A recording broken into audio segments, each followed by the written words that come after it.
E aí, guerreiros que estão me assistindo aqui, vamos para um aulão hoje, tá? A gente vai trazer algumas questões que eu creio muito, né? Tenho uma convicção muito grande que estarão na prova dos senhores e das senhoras, tá? Acho que melhorou aí o áudio, né? Mas vamos lá, tá? A gente vai aqui para a matéria de direito administrativo, né? Novamente peço perdão qualquer ruído, alguma coisa assim que você possa ouvir, né? Eu não sei o que acontece quando a gente começa a gravar, aparece cachorro, né? Parece gente com a serra elétrica aqui do lado, gente amolando teçado, enfim, né? Parece de tudo.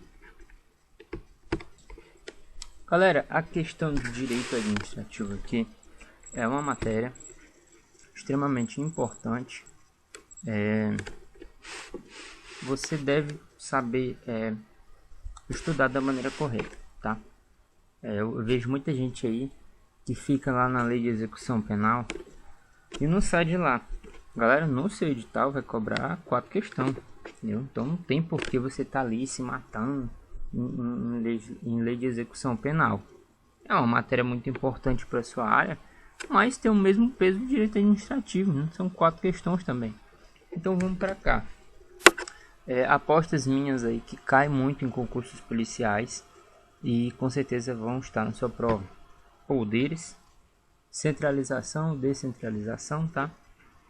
Atos, né? Atos vai cair na tua prova, né? Poder de polícia é tão óbvio que vai cair poder de polícia que eles poderiam ter colocado poderes, né? Eles colocaram aqui destacado mais na frente poder de polícia e agentes públicos, de espécie de agente, né? Isso aqui, galera, vai estar na prova de vocês, tá? Não tenha dúvida disso. Vamos resolver algumas questões. Fiz aqui essa parte aqui que essas questões vão estar na tua prova, no tempo onde corri. Galera aí que tem acesso ao intensivo, tá? Eu vou deixar disponibilizado abaixo do vídeo, ok, tá? Essa aula aqui, vou ver com a edição aqui se eu consigo deixar gratuito, né? Porque essa aula aqui é do curso intensivo, mas vamos ver se a gente consegue colocar no YouTube aí, para ajudar a galera também. Vamos lá, primeira questão, tá? Vamos logo para poderes. Poderes vai estar na tua prova, poderes vai estar na sua prova, poderes vai cair na sua prova. Eu estou te avisando, não negligencie esse assunto, ok? Vamos lá. De modo geral, primeira questão, de modo geral, o poder de polícia é a atividade da administração pública de restringir, é isso mesmo, restringir ou condicionar o exercício de direitos individuais, liberdade, propriedade, né? Aqui entre aspas, e benefício da coletividade. De acordo com a melhor doutrina, quais são os atributos desse poder? Olha, essa questão aqui já resume aqui uma aula de poder de polícia, né? Você deve estar se perguntando o que é o poder de polícia. Vamos ver as características do poder de polícia, tá? O poder de polícia, gente, ele tem característica bem interessante. Vamos falar aqui, por exemplo, de um agente público, né? Você, né, sabe que o Estado tem poder sobre o particular. O agente público, né, ele trabalha aí por exemplo, sei lá, em algum município. E algum açougue aí tá vendendo carne estragada, tá? Algum açougue tá, né, vende carne ali, começou a vender alguma carne estragada. Beleza. O Estado pode mandar um servidor ali, pode mandar um agente público e mandar fechar aquele estabelecimento, fechar aquele açougue em benefício do interesse mútuo. Ele tem esse poder. Esse é o chamado poder de polícia, tá? É aquele poder também que dá ao Estado o direito de destruir, tá? Destruir um bem de um particular, desde que seja interesse à coletividade, tá? Desde que seja interesse ao poder público, ok? Então, o poder de polícia tem essas características. Vamos lá. Quais são os atributos do poder de polícia? Primeiro, discricionariedade. O que é discricionariedade? A discricionariedade está falando o quê? O agente público ele tem a discricionariedade dele de fechar um ambiente privado ou não, entendeu? Ele pode escolher, ele tem uma certa margem de escolha, entendeu? Então você lembra disso. Quando fala de discricionariedade, então o agente público ele tem uma margem de escolha, tá? Ele tem uma certa liberdade naquele ato. Ele não vai fazer simplesmente o que está ali escrito no papel, entre linhas, perfeitamente. Não, ele tem uma certa discricionariedade, tá? Então, preste atenção nisso daí. Outro atributo. Discricionariedade a gente já colocou aqui. Outro atributo é autoexecutoriedade, tá? O agente público, a partir do momento que ele vai nesse estabelecimento, nesse açougue, para fechar esse estabelecimento, ele fecha e acabou, entendeu? Aquele ato ali já está executado. Ele não necessita de uma autorização de um juiz, né? É até uma característica interessante você marcar aí. Não necessita de autorização do juiz, não necessita de autorização do prefeito, não. É um ato que se executa por si só. E outra característica também é a coercitibilidade, que é o quê? É o poder de coesão do Estado, tá? O Estado pode chegar lá com a máquina ali e destruir aquele estabelecimento, entendeu? Então o Estado tem esse poder, tá? Então, quais são as características do poder de polícia? Tá? Discricionariedade, autoexecutoriedade e coercitibilidade. Aqui nós temos como certa a letra A, tá? Letra A está correta, tá? Vamos correr um pouco aqui. Agora que você tem noções aí do poder de polícia, a gente vai correr um pouquinho aqui para não ficar um vídeo tão longo. Quanto à administração pública determina olha só, demolição de construção clandestina, olha só. Marca isso aqui. Em logradouro público, a manifestação predominante do poder de... Olha, foi exatamente o que a gente falou, tá? A administração, ela quer demolir, ela quer destruir uma construção clandestina, tá? Quando a administração vai executar esse ato, qual é o poder que ela está usando aqui? É o poder hierárquico? Não. Vamos falar um pouquinho do poder hierárquico. Poder hierárquico é quando a administração pública, né, por exemplo, uma prefeitura. A prefeitura ela é hierarquicamente superior aos seus servidores, tá? Então isso aqui é mais uma parte interna mesmo, tá? Não está falando que o poder público é superior ao particular, essa questão de hierárquica, ok? A hierarquia interna do órgão, tá? É o poder disciplinar? Não. Poder disciplinar é quando a administração pública ela pode aplicar multas, tá? Lá na prefeitura tem um funcionário lá, esse funcionário ali ele bebe muito no domingo, não vai trabalhar na segunda, ele não vai trabalhar na terça nem na quarta. A administração pública pode punir esse cara, tá? Esse daqui é o poder disciplinar. O poder de tutela. O poder de tutela é muito interessante, né? O poder que a administração tem de ela mesma se administrar. O que eu quero falar com isso? O poder de tutela está falando o seguinte, para você ter uma noção melhor. A União manda na sua casinha. A União ela manda na federação. O Estado ele manda no seu estado, entendeu? O governador do Pará, por exemplo, ele manda no Pará, tá? O presidente da República não pode ficar se metendo nos atos do governador do Pará. O município é a mesma coisa. Então isso aqui é o poder de tutela, tá? A administração, o órgão ali que a questão fala, ela tem o poder de se auto-administrar, entendeu? E o poder normativo, que é o poder de preparar editais, enfim. Então sobrou aqui mais uma vez poder de polícia, tá? Tranquilo. Letra B sendo a correta. Vamos aqui para a terceira questão. Poder administrativo que permite certa, olha aqui, ó, certa flexibilidade nos próprios atos conforme critérios da conveniência, ó, conveniência e oportunidade. A bem da administração pública é o poder.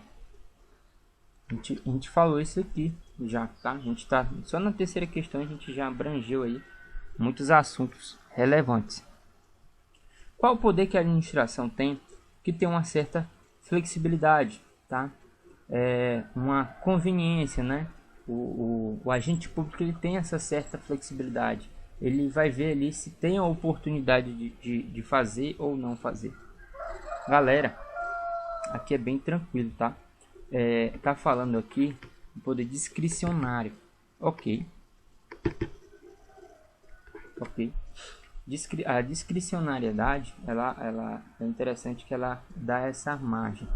O agente público tem essa flexibilidade, tá? Essa conveniência.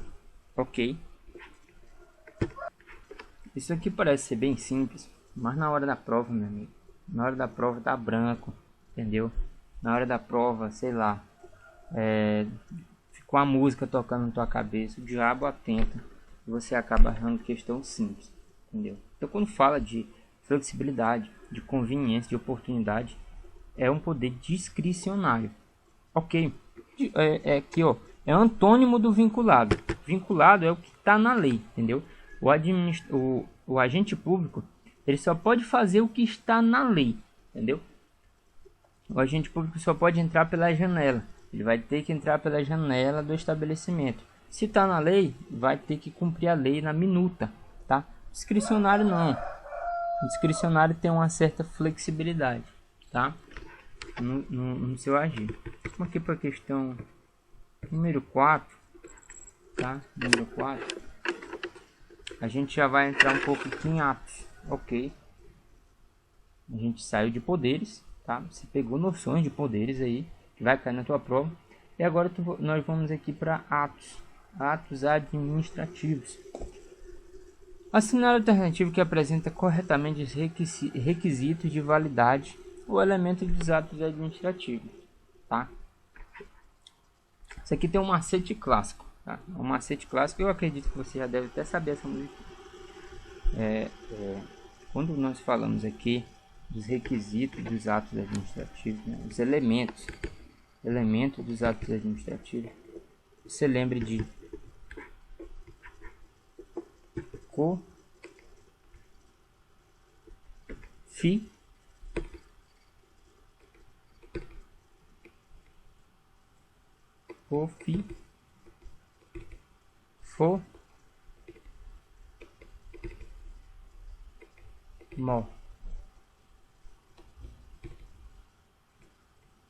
OBI,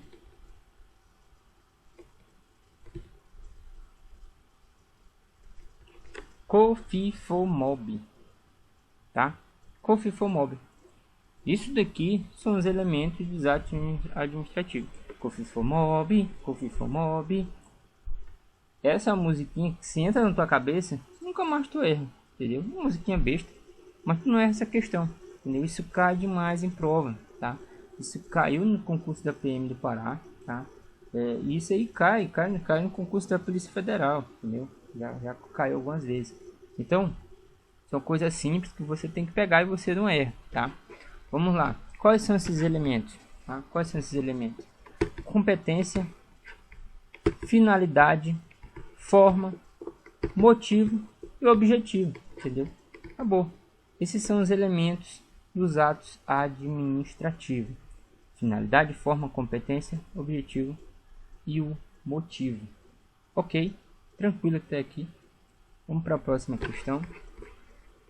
Atos aqui. Atos tem muito decoreba, né?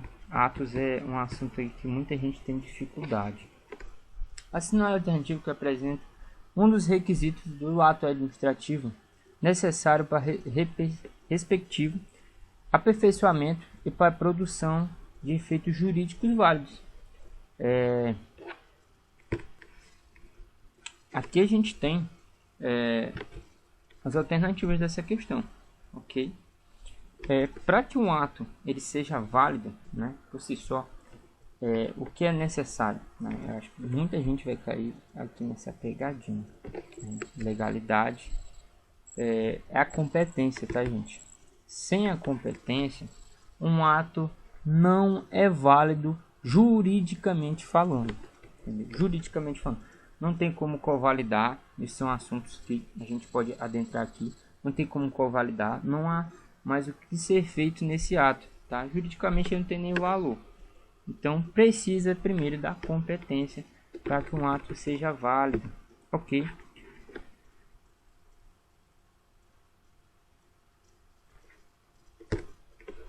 A questão 6 aqui. Servidor público poderá acumular o seu cargo público com emprego público remunerado vinculado à sociedade de economia mista? Não, tá? De forma alguma. Galera, aqui nós já estamos falando de servidores públicos, e espécies. Tem que saber isso aí, cara. Servidores públicos e espécies. O servidor público poderá acumular o seu cargo público ou emprego público remunerado vinculado à sociedade de economia mista? Não. Não. Tá. Vamos lá.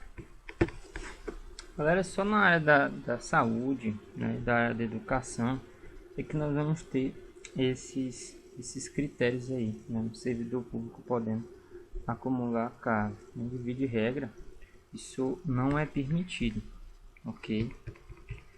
Questão número 7. O que concerne os agentes públicos assinar a alternativa correta, tá? Que é a alternativa correta aqui. Vamos lá. Letra A. Um particular que exerce função pública. Particular exerce função pública, mesmo que sem remuneração e sem vínculo empregatício, atua como agente público. Tem alguma coisa errada aqui? Eu não estou achando nada de errado aqui, tá? Tudo indica que essa questão está certinho aqui. Um particular, tá? Que exerce função pública, ele não recebe, tá? Ele não é remunerado e ele não tem nenhum vínculo, mas ele atua como agente público. Tá correto? Correto, tá? Se o particular ele exerce a função, mesmo que sem remuneração, ele é um agente público, sim, ok? Ele não precisa ser remunerado, ele não precisa ser assalariado, não precisa ter um contrato vinculado a ele para ele ser um agente público, ok? Letra B. Os agentes políticos restringem aos integrantes do Poder Legislativo da União, dos Estados e municípios, eleitos periodicamente para mandatos temporários. O que está errado aqui nessa questão, só essa parte aqui, ok? Restringe-se. Agentes políticos não são exatamente só isso não, tá, gente? Olha aqui essa parte. Os agentes públicos. Eu até organizei aqui para mim uma ordem. Você pode anotar aí. Presidente da República, os governadores, prefeitos, os auxiliares, né, ministros e secretários, senadores, deputados, vereadores, os magistrados, membros do Ministério Público, tá? Membros do Tribunal de Contas e os diplomatas. Esses daí são os agentes políticos, ok? Então não vai só achando aí que são os prefeitos, os vereadores, não, tá? Isso aí, eu sempre me confundi com isso aí, mas não é bem assim. Considere-se agente público somente aquele que ocupa cargo ou emprego público. Não necessariamente. Tá? O servidor público temporário não possui vínculo com a administração pública, mas exerce a função relevante para ela. Servidor público, tá? Temporário, possui vínculo sim com a administração pública. Tá? Então a questão está errada. O conselho de agente público é regido na medida em que obedece o rol taxativo previsto em lei específica. Tá? Aqui a gente tem então como certa a letra A, né? Certinho aqui, tudo tranquilo, tá? Só voltando um pouquinho aqui, tá? Antes da gente entrar aqui na parte de administração, nós temos os agentes políticos, nós temos os agentes honoríficos, tá? Honoríficos é aqueles que vão ter uma função pública extremamente relevante, só com um período de tempo muito rápido, né? É o exemplo daquela galera que trabalha nas eleições, tá? Agentes administrativos, agentes delegados, agentes credenciados. Então nós temos esses tipos aí de agentes públicos, ok? Vamos lá para a parte de administração, certinho até aqui. Vamos para a parte de administração. Questão número 8. O Banco do Brasil e a empresa de Correios são órgãos de administração indireta. Ok. Assinar o alternativo que corresponde respectivamente às entidades públicas acima referidas, tá? Acima referidas. Vamos lá. Primeiro, para você entender isso aqui, nós temos a parte da administração, tá? Direta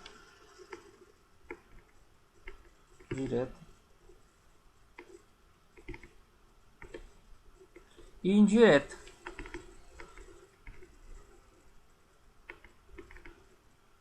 Administração pública direta e indireta. Administração pública direta. Nós temos aí exemplos dos municípios, tá? Os estados, ok? A União. Nós temos aí administração indireta, né? Aí nós vamos ter exemplo das autarquias, as fundações públicas, as empresas públicas e a sociedade de economia mista. Sociedade de economia mista. Vamos lá.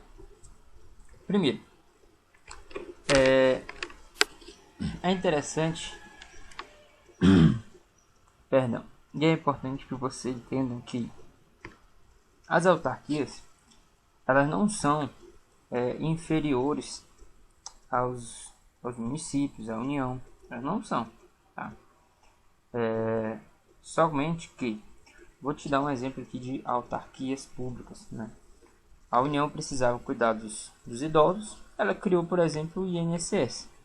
O INSS é um exemplo de autarquia, tá? Uma autarquia que derivou da União. Vou te dar um exemplo também de, por exemplo, de empresa pública, né? O Pará. Aqui no estado do Pará, nós temos aqui o Banpará. O estado precisou de um banco, né? Precisou de um banco ali para fazer o pagamento de seus servidores, enfim, e criou o Banpará, né? Que é uma empresa pública, é uma empresa que pertence ao estado do Pará, né? A questão está perguntando aqui sobre o Banco do Brasil e o Correios. O Banco do Brasil, ele é um exemplo interessante de sociedade anônima, tá? Sociedade de economia mista. A sociedade de economia mista, você pode participar, você pode comprar ações, né? Nós temos aí o Banco do Brasil, nós temos, por exemplo, a Petrobras, tá? A Petrobras é um exemplo de sociedade de economia mista, né? Só que a maior parte desse capital aqui, dessa empresa, é do Estado, tá? Mas também existe uma margem para que pessoas privadas ali possam investir dinheiros, né? No Banco do Brasil, na Petrobras também, que é um exemplo disso, entendeu? Então nós temos aqui a questão pedindo, o Banco do Brasil é um exemplo de. O Banco do Brasil é um exemplo de sociedade de economia mista, ok? Tranquilo até aí. Faz parte da administração indireta, é importante você saber disso. E também a questão vai trazer aqui a respeito do Correios, tá? O Correios, para você o Correios ele é uma autarquia, é uma fundação pública, o que é? Ele faz parte da administração direta ou indireta? É claro que faz parte da administração indireta, tá? O Correios ele não é um estado, não é um município, não é a União. Ele faz parte da administração indireta. Por quê? Porque o Correios ele é uma empresa pública, tá? É uma empresa pública. Ele tem lucro, sim, só que a grande maioria desse capital aqui é público, tá? Aliás, a empresa pública já é diferente. Se na sociedade de economia mista nós temos uma maioria pertencente ao Estado, na empresa pública nós temos 100% pertencente ao Estado. Tá? 100% do Correios pertence ao Estado. Você não consegue comprar ações do Correio, não, tá? Então é isso, tá? Nós temos aqui uma sociedade de economia mista e nós temos aqui uma empresa pública, tá? Letra certa, letra D, sendo a correta. Ok. Vamos adiante. Questão 9. Tá? A respeito da administração direta e indireta, assinale a alternativa correta.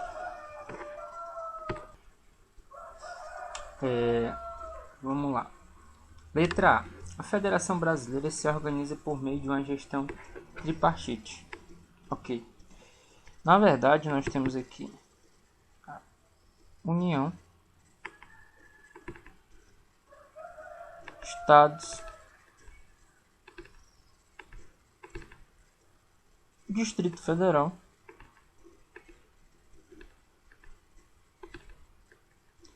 e nós temos os municípios. Então essa alternativa ela já está errada. Tá? A autonomia política dada aos entes federativos confere a capacidade de criar seus próprios ordenamentos jurídicos. Certo. Não tem nada de errado nessa questão aqui. Tá? A alternativa pediu a correta, a B está correta. Vindo qualquer um dos entes políticos a exercer atividade administrativa por meio de seus órgãos, estará agindo de maneira descentralizada. Tá? Essa questão aqui é muito boa. A gente vai especificar um pouco sobre isso. Primeiro, a questão trouxe aqui órgão. Então, pensa no exemplo aí, você, de órgão do estado do Pará. Um exemplo é a SEAP, tá? A Polícia Militar, são órgãos internos do estado. Quando o governador utiliza a Polícia Militar, por exemplo, para exercer alguma atividade, ele está descentralizando? Não. Isso é um exemplo de desconcentração. Quando você fala de órgão, você está falando de desconcentração. Você não está falando de descentralização. Descentralização é um exemplo do Banpará. Tá? O Estado precisava de um banco, criou o Banpará, criou-se o Banpará. O Estado precisa de um poder ostensivo, né? De uma mão armada, precisa de uma polícia. A Polícia Militar é um exemplo disso, só que a Polícia Militar não é um exemplo de descentralização. É um exemplo de desconcentração, tá? Não vai errar isso aí. A SEAP, mesma coisa. A SEAP precisa de um órgão para cuidar dos presos aqui no estado do Pará. A mesma coisa. Ele não vai descentralizar. Ele não vai criar uma entidade, uma autarquia, uma empresa pública para cuidar disso aí. Não. Ele vai simplesmente fazer um órgão interno, tá? A SEAP, ela pertence ao estado do Pará. Ela pertence ao governo estadual, entendeu? Então é um exemplo de desconcentração. Descentralização, aí sim, descentralização, aí nós temos um exemplo que é o Banpará, tá? Que é uma empresa pública, tá? No âmbito da União, vamos aí dar um exemplo de descentralização, o INSS, tá? O INSS é um exemplo disso. Ok. Então tá errado aqui. Letra D. Na descentralização existe apenas uma pessoa jurídica. Letra D aqui, bem interessante, né? Na descentralização existe apenas uma pessoa jurídica. Você sempre procura esses aspectos.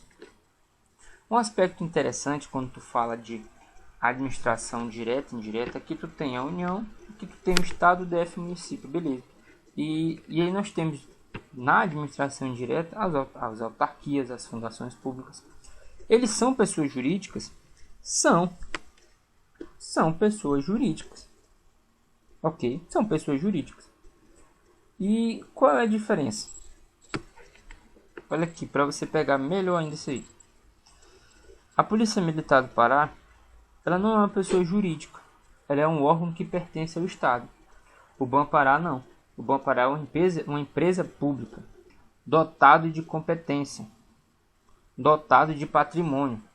Entendeu? O Banpará se auto-administra, ele não precisa do Estado. Diferente, por exemplo, da PM, né? do órgão da Polícia Militar do Pará.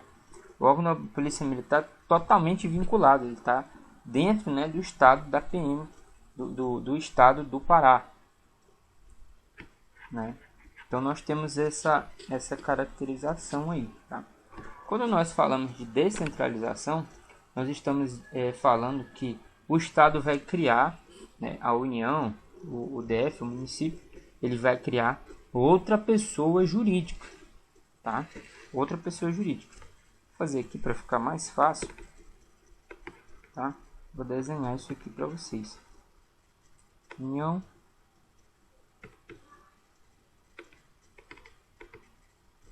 os estados, Distrito Federal, os municípios. Tá aqui. Acelerei um pouco aqui para ficar mais rápido, né? Só para você entender melhor. Então, o Estado do Pará vai criar o Banpará, né? A administração direta, tá? O Estado criou uma empresa pública. Opa, mas espera lá. Essa empresa pública, ela não está subordinada ao Estado. Essa empresa pública aqui, ela é independente, ok? O Banpará, ele mesmo se administra, ele tem seu próprio patrimônio, entendeu? Ele mesmo que se rege. É claro que existe um controle de tutela aqui, mas não se confunda. Eu já vi muita gente errando essa questão, tá? Uma empresa pública, ela não está subordinada à administração indireta que a criou, tá? Então, quando se fala de descentralização, nós temos esse exemplo aqui, tá? Uma pessoa jurídica criando outra pessoa jurídica, tá? Uma pessoa jurídica da administração pública direta criando uma pessoa jurídica da administração pública indireta. Ok, então nós temos aqui não só uma pessoa jurídica, mas nós temos duas pessoas jurídicas. Os entes federados que compõem a administração têm sua atuação regida em sua grande maioria pelas normas de direito privado. Não, claro que não. Entendeu? Claro que não. Então nós temos aqui somente a certa letra B. Tá? Esse foi o aulão de hoje, tá? Vai pra cima, guerreiro, guerreira, lute, estude, que vai dar tudo certo, ok? Forte abraço.